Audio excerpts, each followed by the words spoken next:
Mundial del Autismo, un llamado que están haciendo hoy todos de vestirlo de celeste. Azul. Perdón, de azul. No, azul celeste está vestido por Malvina y ustedes de azul, el toque de azul. Así que vamos a tener una ciudad en los colores típicos que nos caracterizan, ¿no? Sí, la cuestión del azul es un color que se impuso hace muchos años. Tal cual. Si bien hoy en día hay muchas personas autistas, gracias a Dios, que están llevando la voz y son ellos los que informan y llevan todo esto a cómo se vive realmente, porque uno como papá lo expresa como lo vive como papá, precisamente por redundar, pero la persona autista es quien realmente vive lo que le está pasando. Entonces muchas personas autistas hoy por hoy no están mucho de acuerdo con el rompecabezas, con el color azul, con un montón de cosas, pero bueno, fue lo que se usó en el momento. Pero además el azul es sinónimo de convivencia, de aceptación pero universal. Bueno, porque el cielo que es el techo de todos, y uno mira el cielo y te da alegría cuando está espléndido, un día como hoy, radiante. Y eso es de aceptación, y lo que se impone con el azul, la aceptación. Pero lo que yo voy, que fueron herramientas que en ese momento tuvieron los padres, además, las familias para visibilizarse. Y bueno, quedó implantado el color azul. Y así seguimos.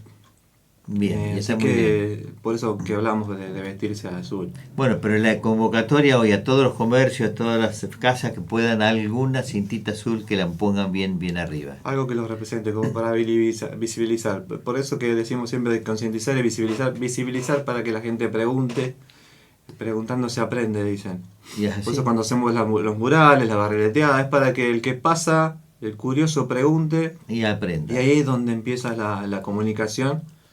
La aceptación al otro y la socialización. Empezar a contar de qué se trata todo esto. La historia, cómo lo vive la familia. Seba, la historia muestra que Newton y Einstein eran autistas. Fíjate vos a dónde llegaron. Sí, hay muchas personas que se dicen, pero bueno, debería ser comprobable. Bueno, por los perfiles, por las características. En un momento hasta de Messi se habló, pero bueno, a veces las informaciones no son las correctas y bueno, mucha gente se agarra de eso. Pero hay que tener mucho cuidado de qué te agarrás. No, pero de todos modos... Porque muchas veces la información de YouTube o lo que fuese no, son erróneas. ¿Qué son los errores básicos que cometen normalmente un papá, una mamá? A nosotros nos pasó cuando nos hablaron de autismo y no sabíamos qué era. Lo primero que uno tiende a hacer es ir a la computadora, al celular y googlear a ver de qué me están hablando. Y muchas veces las informaciones que aparecen en Google o en YouTube no son reales y uno lo termina embarrando. Así que yo como consejo, no se guíen todo el tiempo por lo que dicen las redes porque no siempre es así. Seba, el otro día médicos hacían exactamente la misma recomendación, porque una persona curiosa, inquieta, se nutre de alguna información y resulta que el consultorio es... A mí me pasó, cuando me diagnosticaron del cáncer, fue lo primero que hice. ¿Viste? Ya sabiendo que no se tiene que hacer, lo hice. Bueno, pero es como ir al diccionario. Es parte la barrileteada de este año es por la ludopatía infantil y el abuso de las pantallas en la niñez y la adolescencia. Y en una de las partes de la carta de Rubén dice que el celular o las pantallas es el nuevo chupete emocional. Qué bueno, me encantó la frase, chupete emocional. Es un nuevo chupete emocional. Y bueno, y para el adulto también. Y lógico. Uno cuando necesita saber, ahora está el chat GPT. Entonces, estamos tentados todo el tiempo a buscar información en el celular o en la compu. Bien. Seba, hemos avanzado en la sociedad con este tema de la inclusión, aceptar al otro. Las escuelas también avanzaron, ¿no? Porque ustedes vienen en una lucha... hace casi 8 años que estamos. Por eso te digo, fuerte. A nivel local se puede decir que la aceptación es más grande. Al nivel nacional se sigue en la lucha. En cada provincia tiene su historia, cada ciudad tiene su historia, como cada familia tiene su historia. Hay familias que han sido rechazadas en los colegios. Hace poco tuvimos el caso del arquero de Independiente. No sé si lo sentiste nombrar. Sí. Así que sigue pasando. La República es muy grande, así que no lo podemos negar. A nivel mundial también sigue sucediendo. Yo creo que la cuestión social sigue siendo algo pendiente. Esto hay que hablar del trastorno del espectro autista. Primero y principal, ¿qué es el autismo? Cuando empezamos una charla le preguntamos a la gente, ¿usted sabe lo que es el autismo? porque si no tenemos las vagas ideas de las series o las películas o lo que uno busca en internet, que muchas veces no son así, porque cada familia tiene su historia, y cuando hablamos precisamente del espectro, es porque es muy amplio. Bien, y cuando te preguntan qué contestás, porque muchas docentes, mucha gente... El trastorno de ahora- espectro autista es una condición del neurodesarrollo. No es un trastorno del aprendizaje, es un trastorno interpersonal, es un trastorno vincular, social. ¿Por qué te digo esto? Porque las primeras 3 características tienen que ver con la comunicación, Ujú. la falta o la dificultad de la comunicación, porque tenemos chicos que son parlantes y chicos que no significa que no se pueda comunicar. Eso siempre hay que dejarlo bien en claro, que una persona no pueda hablar no significa que no se pueda comunicar. Hoy por hoy hay miles de formas de hacerlo, por lenguaje de señas o mediante aplicaciones o lo que fuese, o con una mirada uno está diciendo mucho. Tal cual. Con la relación, la interacción social es la otra pata. Son personas que les cuesta muchísimo vincularse con el otro, por eso que a los nenes les cuesta tanto hacer amiguitos, por eso que les cuesta tanto la cuestión laboral, salir a buscar un trabajo y vincularse, por eso que a veces son chicos muy retraídos y los ves solos, porque les cuesta generar un vínculo, el juego, interactuar con la Sí, otra sí, persona. integrarse. Y esa es la segunda pata, y después tenés con los intereses restringidos, que son esos intereses que a ellos los atraen y muchas veces se vuelcan específicamente a eso, y muchos de ellos hasta se convierten en expertos sobre eso. Entonces uno lo que hace como familia, como papá, tratar de, cuando ve que nuestros hijos están muy en una cosa, es tratar de sacarlos de a poco. Si bien es cierto que a los hijos hay que apoyarlos, hay que acompañarlos con lo que les gusta, sea lo que sea, pero bueno, los intereses restringidos a veces a ellos es también lo que los aísla del resto. Claro. Por ejemplo, mi nene se la pasa investigando absolutamente de todo, y muchas veces las cosas que se investigan no son para su edad, entonces él no puede tener una charla sobre lo que él investiga con el amigo, porque los intereses son otros. Claro. Porque el nene quizás no sabe lo que es Rusia o no estudia. Mi nene sabe toda la historia de Rusia y tiene 10 años, y quizás otro nene de 10 años no tiene ni idea de la historia de Rusia. Entonces ahí es donde les Se cuesta rompe a la ellos, comunicación. o como siempre decimos o se dice como que son expertos en países, en el mapa, en dinosaurios, bueno, lo que fuese. Esos intereses son también los que a ellos los aíslan. Por eso que hablamos que es un trastorno interpersonal social que les cuesta relacionarse con los demás. Entonces, por empezar, cuando hablamos con la gente, hablamos de eso. Y después siempre hablamos del espectro, de que no tenemos una persona igual a la otra. Tenemos personas no hablantes, a personas que tienen un vocabulario altísimo. Cuando hablamos de los sonidos, que hicimos tanta hincapié en eso para Pigmotenia cero y todo eso, no siempre la persona autista tiene hipersensibilidad auditiva. Eso tiene que quedar bien en claro, porque hay mucha confusión a veces en eso. Se dice que todas las personas con autismo le molestan los ruidos. No, no es así. El espectro es muy amplio. Hay personas que sí, hay personas que no. Pero cuando le sucede a altos niveles, porque son personas hipersensibles. Claro. O hiposensibles. Mi nene cuando era chiquitito era hiposensible. Se quemaba con la plancha o se caía o lo que fuese y no sentía absolutamente nada. Entonces el espectro es muy amplio, no hay ni blanco ni negro, la gama de colores acá es inmensa. Por eso que cuando hablamos de autismo es tan complejo, como así también es tan complejo la búsqueda del diagnóstico, que es la parte más difícil que atraviesa la familia. A partir de los 18 meses de edad, uno ya puede empezar a buscar el diagnóstico, porque una nota, sobre todo si tenés otro hijo, que las conductas de él o ella no son las mismas de tu otro hijo. O los avances que va teniendo a medida que va creciendo, hay cosas que no cuadran, o hay cosas que uno ve, o que ve el abuelo, o el tío, o la docente, que muchas veces son las que captan que este nene no es como el resto. ¿Por qué? Porque estamos acostumbrados a encasillar las cosas en las cuestiones normales, por así decirlo, normales. Sí. Uno trata de normalizar todo, y la realidad es que no. El peor error que cometemos como sociedad es tratar de normalizar todo y que todos tenemos que ser iguales. Hay que empezar a aceptar un poco las diferencias. Cuando hablábamos de qué se hace, bueno, empezar a aceptar las diferencias del otro. Entender que las cuestiones son neurodiversas, que todos no pensamos diferentes, que todos resolvemos las cosas diferentes. Son cerebros estructuralmente diferentes el cerebro. Por ende, decodifica interpreta las cosas de manera diferente, entonces resuelve las cosas de manera diferente.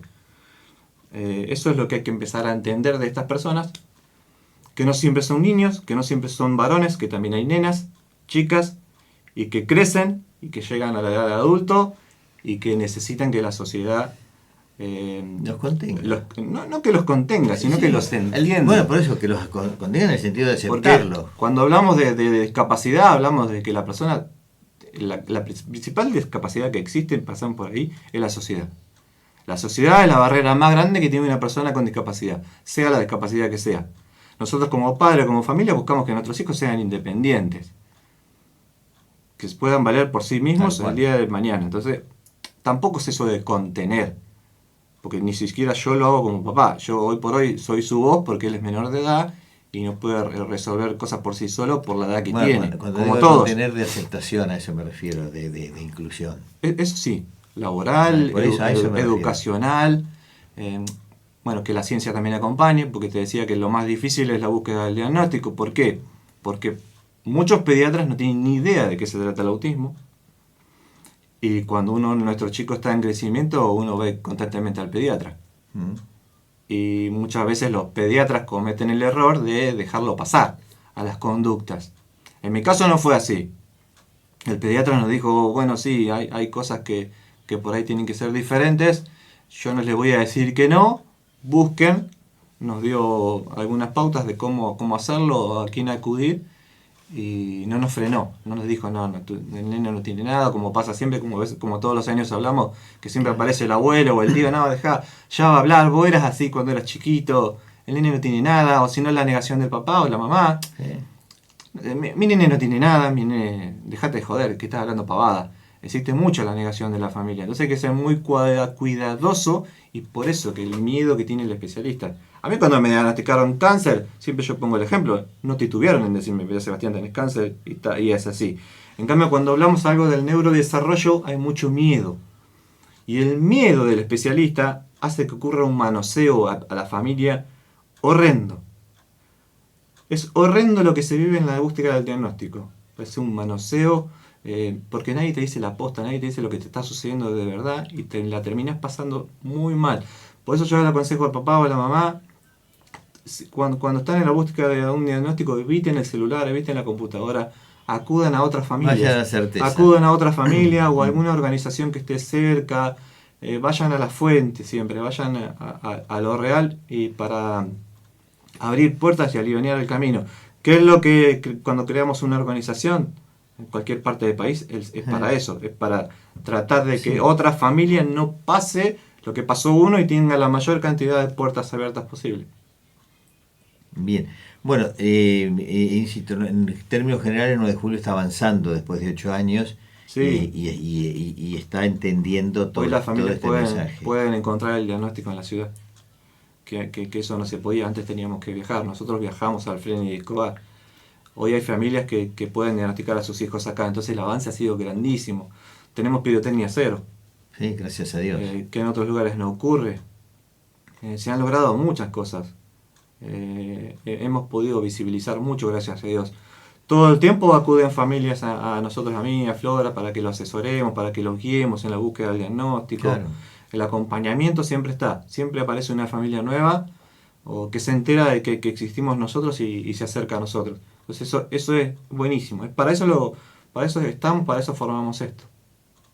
Bueno, y por eso la importancia hoy que toda la familia y los comercios pongan una cinta azul, que cuando la gente preste atención y diga, che, ¿qué significa la cinta azul? Por lo menos explicarle lo mínimo y que se tenga plena conciencia, ¿no?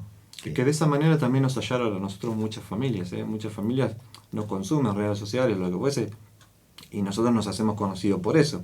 Claro. Porque si no existiera esa herramienta, no habría la divulgación masiva. Por eso que es tan importante un medio de comunicación.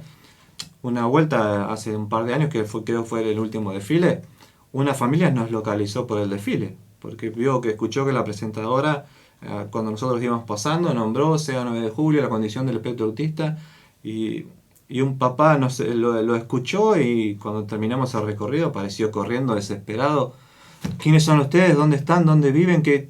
Entonces lo bueno que fue ese día, no íbamos a desfilar ese día, y no sé por qué lo hicimos, porque éramos pocos, yo estaba en el medio del tratamiento, pero bueno, vamos. Bueno, gracias a haber tomado la decisión de ir a desfilar, un papá nos encontró y encontró la ayuda que buscaba. Así que lo importante que es que yo esté acá no es importante para mí. Yo no busco esto. Lo importante es que yo esté enfrente de esta cámara hablando con vos, porque quizás alguien que desconocía que existía una agrupación o lo que fuese que habla y acompaña a las personas autistas, me escucha y no termino de irme yo que recibo un mensaje. Entonces eso es lo importante. Bien, y vamos a recordar el celular donde pueden encontrar los mensajes. Mi celular es la característica de 9 de julio, 2317-464072. Bien, 464702. Muy sencillo, lo repito por si alguien está... 464072. Por si alguien quiere tomar nota. Por y si no tenés las redes sociales, ahora en el informe también va a estar.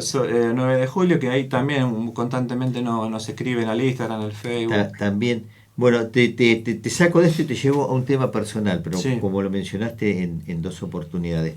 ¿La salud tuya va encauzada, vas bien? Gracias a Dios, sí. Si bien es cierto que el oficio que yo tengo, que es en la construcción, implica mucho sacrificio físico y me repercute mucho lo que me pasó. El cáncer fue en una vértebra, el cáncer destruyó la vértebra. Yo hoy tengo una prótesis, incluso me tuve que hacer certificado de discapacidad porque tengo movilidad reducida. Mi cuerpo no es el mismo, así que ahora a nivel familia estamos evaluando, hemos puesto un microemprendimiento, una verdulería y estamos apuntando ahí, para ver si yo dentro de poco, el día de mañana, puedo dejar de trabajar de la construcción, aunque es lo que me gusta, lo que aprendí desde chico, porque me crié entre los ladrillos, por mi padre y todo lo demás.